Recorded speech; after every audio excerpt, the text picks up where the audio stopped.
मेरी रूह कांप जाती है।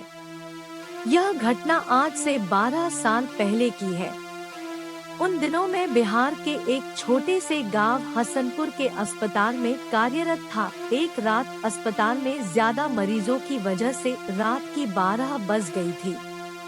उस रात तेज बारिश हो रही थी। मैं भीगते भागते अपने घर पहुंचा। कपड़े गीले हो जाने की वजह से मैं अपने कपड़े बदल ही रहा था कि अचानक दरवाजा खटखटाने की आवाज आई।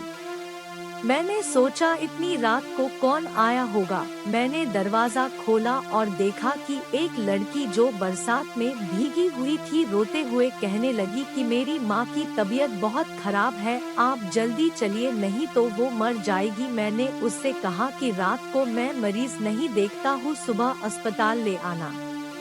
मगर वो लड़की जाने को तैयार नहीं थी और रोने गिड़गिड़ाने लगी। उसकी आवाज सुनकर मेरी पत्नी को उस लड़की पर दया आ गई और मुझे उसके साथ जाने को कहा।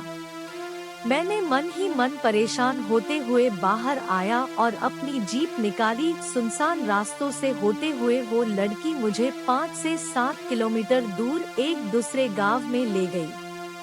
मैंने सोचा कि ये लड़की इतनी रात को मेरे यहाँ कैसे पहुँची, लेकिन मैंने इन बातों की तरफ ध्यान ना देते हुए एक मकान में पहुँचे और वहाँ उसकी माँ बीमार पलंग पर लेटी थी। मैंने उसकी नब्ज देखी और इंजेक्शन दे दिया और कुछ दवाएं लिख दी। उस लड़की ने मुझको बाहर मेरी जीप तक मुझको छोड़ दिया। फिर मैं घर पर आ गया। अगली सुबह मैं जब अस्पताल के लिए जाने लगा तो सोचा कि रात वाले मरीज से मिलता जाऊं, थोड़ा सा चक्कर ही पड़ेगा रास्ते में जाने को। ये सोचकर मैं वहां गांव में पहुंचा।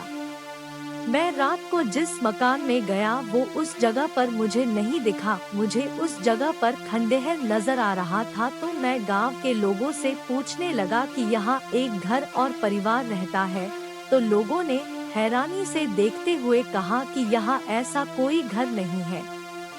ये सुनकर मेरे रोंगटे खड़े हो गए। मैं सोचने लगा कि रात को जो मेरे साथ हुआ वो क्या था। वहाँ के लोगों ने बताया ये प्रेत लीला है, सो हर साल किसी एक इंसान के साथ होती है। ये तो गनीमत है कि आप जिंदा बच गए, वरना वो आत्मा आपको जिंदा नहीं छोड़ती। मैं हालांकि भूत प्रेत में ज्यादा विश्वास नहीं करता था। मैं जब गांव वालों के साथ उस खंडहर में पहुंचा तो उस खंडहर के बाहर मेरी जीप के पहिए के निशान थे और वो इंजेक्शन और दवा भी वहीं पड़ी थे। मैंने बिना लोगों से और बातें किए फिर से घर लौट आया और घर वालों को सारी बात बताई। उसके कुछ दिनों बाद मेरा तबादला दूसरे गांव में हो गया, लेकिन उस रात की घटना के बारे में सोचकर आज भी मेरी रूह कांप जाती है।